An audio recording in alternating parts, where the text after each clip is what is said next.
Good morning dear students. In previous class law of conservation of energy ನೋಡಿದ್ವಿ ಒಂದು ಹಾಗೆ ಒಂದು illustration ಅನ್ನು ನೋಡಿದ್ವಿ ಅಲ್ಲ ನಾವು. Next we will move to conservative and non conservative forces. So here conservative ಮತ್ತು non conservative forces ಅಂತ ಹೇಳಿದಾಗ if the work done by a force does not depends on a path taken and depends only on the initial and the final state of a body. ಅಂದರೆ ಒಂದು ಯಾವುದೋ ಒಂದು ಪಾಯಿಂಟಿಂದ ಇನ್ನೊಂದು ಪಾಯಿಂಟಿಗೆ displays ಆಯಿತು ಅಥವಾ ಇಲ್ಲಿಂದ ಇಷ್ಟು ಅಮೌಂಟ್ ಆಫ್ ವರ್ಕ್ ಡನ್ ಆಯಿತು ಅಂತ ಹೇಳಿದಾಗ ಅದು ಯಾವ ವೇಲಾದರೂ ವರ್ಕ್ ಡನ್ ಆಗಿರ್ಬೋದು.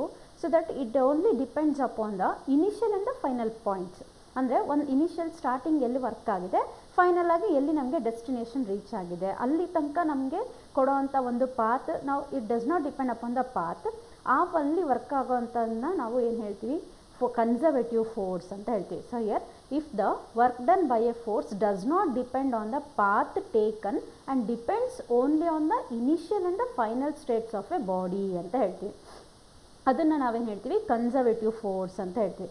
So in this case the work done will be zero if the body returns to its initial position. ಈ ಕೇಸಲ್ಲಿ ಏನಾಗುತ್ತೆ ಅಂತ ಹೇಳಿದಾಗ ಆಬ್ಜೆಕ್ಟು ಇನಿಷಿಯಲ್ ಪೊಸಿಷನಿಗೆ ರಿಟರ್ನ್ ಆಯಿತು ಅಂತ ಹೇಳಿದಾಗ ಇಲ್ಲಿ ವರ್ಕ್ ಡನ್ನು ಝೀರೋ ಆಗುತ್ತೆ.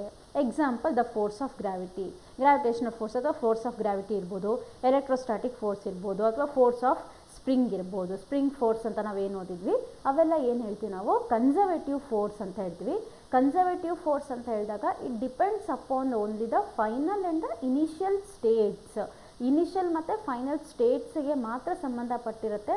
ಅದು ಯಾವ ವೇಲಾದರೂ ವರ್ಕ್ ಮಾಡಲಿ, ಯಾವ ಪಾತಲ್ಲಾದರೂ ಹೋಗಲಿ, ಆ ಪಾತ್ ಮೇಲೆ ಡಿಪೆಂಡ್ ಆಗಿರಲ್ಲ. ಅದನ್ನು ನಾವೇನು ಹೇಳ್ತೀವಿ, ಕನ್ಸರ್ವೇಟಿವ್ ಫೋರ್ಸ್ ಅಂತ ಹೇಳ್ತೀವಿ.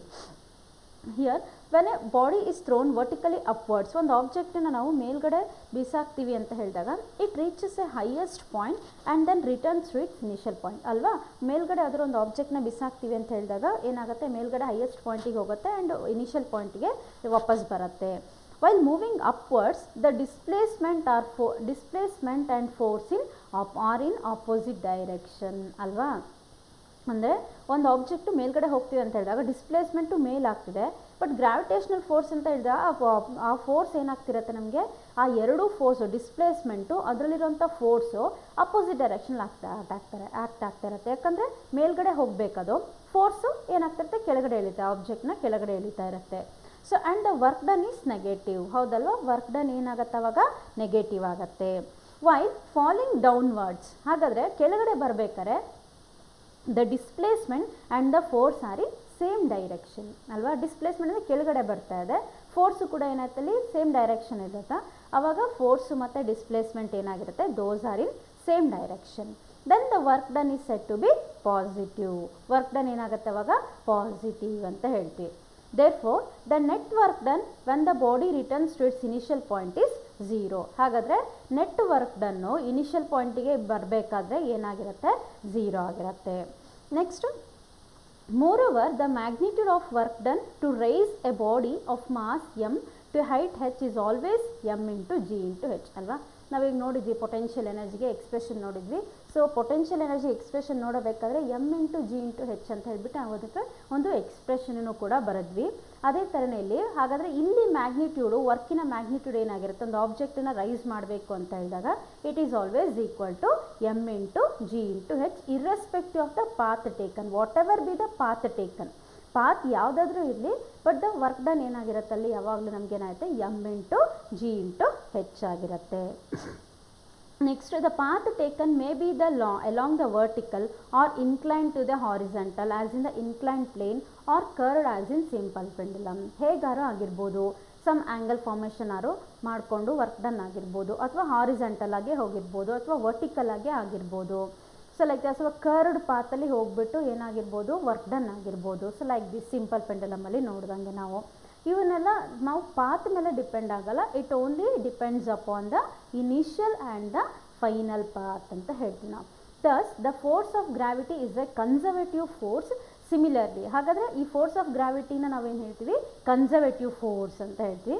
Similarly, in an electric field, the work done to move a charge depends only on the initial and final points and not on the path taken.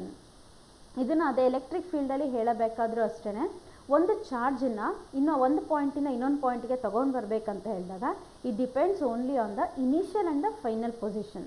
ಯಾವ ಪಾತಲ್ಲಿ ಬಂದಿದೆ ಅಂತ ಗೊತ್ತಿಲ್ಲ ನಮಗೆ, ಅದು ಯಾವ ಪಾತಲ್ಲಾದರೂ ಬರಲಿ, ಸ್ಟ್ರೈಟ್ ಲೈನಾರು ಬರಲಿ, ಕರ್ಡ್ ಲೈನಾರು ಬರಲಿ, ಹೇಗಾದರೂ ಬರಲಿ, ಬಟ್ ಒಂದು ಪಾಯಿಂಟಿಂದ ಇನ್ನೊಂದು ಪಾಯಿಂಟಿಗೆ ಬಂದಿದೆ ಅಂತ ಹೇಳಿದಾಗ ಇನಿಷಿಯಲ್ ಮತ್ತು ಫೈನಲ್ ಪೊಸಿಷನಲ್ಲಿ ರೀಚ್ ಆಯಿತು ಅಂತ ಹೇಳಿದಾಗ that is called as conservative ಅಂತ ಹೇಳ್ತೀವಿ.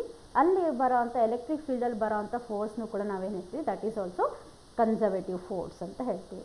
Next, if the work done by a force depends upon the path taken, the force is called as non conservative force ಅಂತ ಹೇಳ್ತೀವಿ. ಅಂದರೆ ಪಾತ್ ಮೇಲೆ ಡಿಪೆಂಡ್ ಆಗಿರುತ್ತೆ. It does not depends upon the initial and final point. ಒಟ್ಟು path ಮೇಲೆ depend ಆಗಿರುತ್ತೆ. In this case if the body returns to its initial point the net work done will not be zero ಅಲ್ವಾ. ಇನಿಷಿಯಲ್ ಪಾಯಿಂಟಿಗೆ ಬಂತು ಅಂತ ಹೇಳಿದಾಗ net work ಡನ್ನು ಅದರಲ್ಲಿ ಏನಾಗುತ್ತೆ, ಕನ್ಸರ್ವೇಟಿವ್ ಫೋರ್ಸಲ್ಲಿ ಝೀರೋ ಆಗುತ್ತೆ. It does not depends upon the path. But ಇದರಲ್ಲಿ ಪಾತ್ ಡಿಪೆಂಡ್ ಆಗಿರೋದ್ರಿಂದ ವರ್ಕ್ ಡನ್ನು ಝೀರೋ ಆಗೋದಿಲ್ಲ. For example, the force of friction is non conservative. So frictional force ಅಂತ ನಾವು ಏನು ಹೇಳ್ತೀವಿ, ಅದನ್ನು ನಾನ್ ಕನ್ಸರ್ವೇಟಿವ್ ಅಂತ ಹೇಳ್ತೀವಿ. Because the work done depends on the path taken. Work done path ಮೇಲೆ ಡಿಪೆಂಡ್ ಆಗಿರುತ್ತೆ. Consider a vehicle moving along a road at constant speed. ಯಾವುದೋ ಒಂದು ವೆಹಿಕಲ್ಲು ರೋಡ್ ಮೇಲೆ ಹೋಗ್ತದೆ ಕಾನ್ಸ್ಟೆಂಟ್ ಸ್ಪೀಡಲ್ಲಿ. Work is done against friction due to the road to maintain the vehicle at constant speed ಅಲ್ವಾ. ಅಲ್ಲೇನಾಗುತ್ತೆ, ಫ್ರಿಕ್ಷನ್ಗೆ against ಆಗಿ work ಆಗ್ತಾ ಹೋಗಬೇಕು, ವೀಲ್ ಏನಾಗ್ತಾ ಹೋಗಬೇಕು, ಆ್ಯಕ್ಟ್ ಮಾಡ್ತಾ ಹೋಗಬೇಕು. Due to the road to maintain the vehicle at constant ಸ್ಪೀಡನ್ನು ಮೇಂಟೈನ್ ಮಾಡೋ ಸಲುವಾಗಿ. As a distance travelled is more, whether straight or curved road, the work done is also more ಅಲ್ವಾ.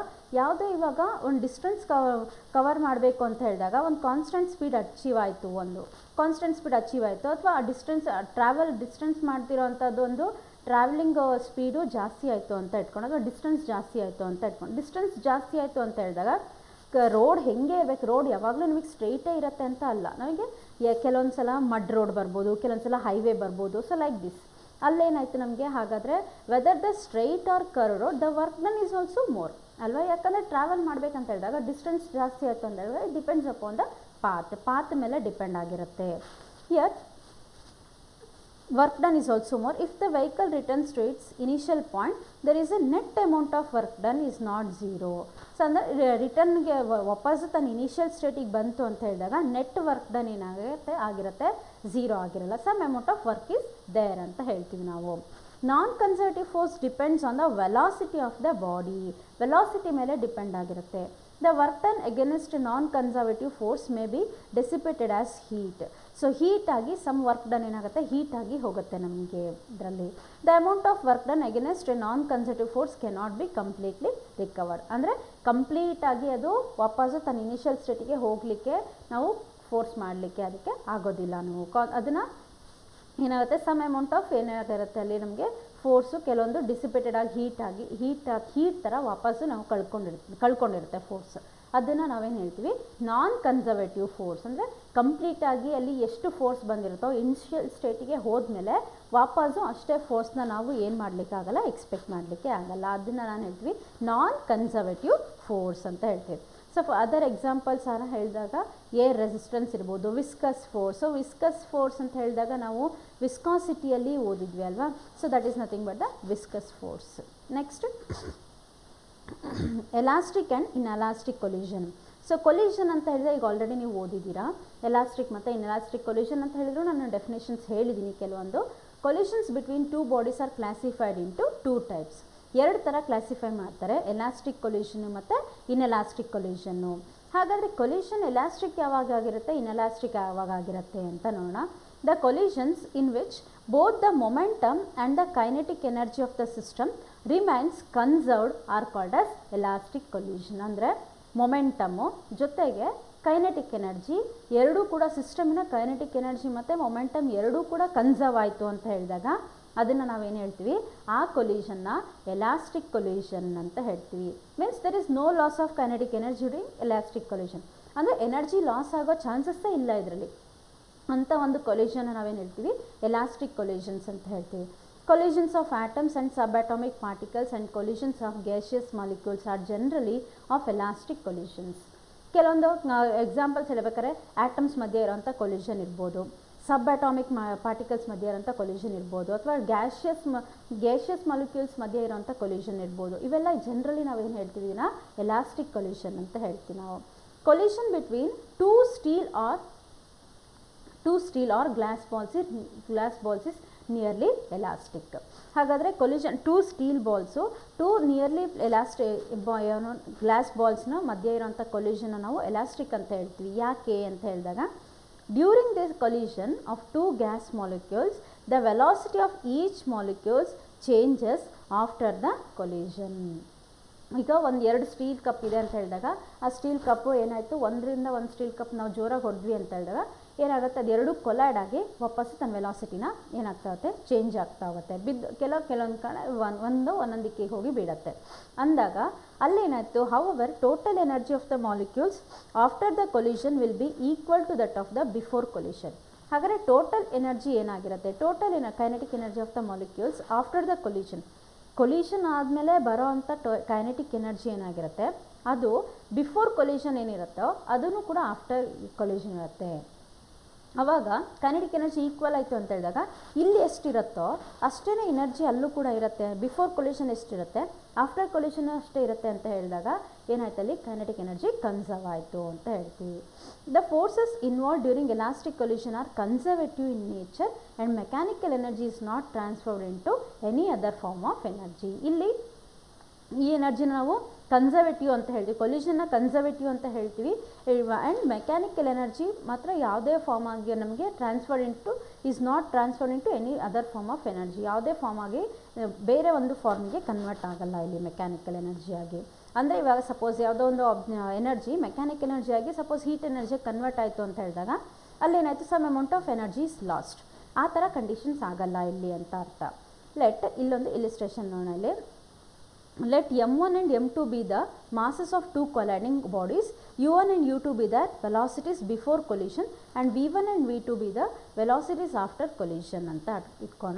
ಫಾರ್ ಎಲಾಸ್ಟಿಕ್ ಕೊಲಿಷನ್ ಮೊಮೆಂಟಮ್ ಅಂತ ಹೇಳಿದಾಗ product of mass and velocity ಅಂತ ನಾವೇನು ಹೇಳ್ತೀವಿ, ಅದು ಮೊಮೆಂಟಮ್ ಅಲ್ವಾ.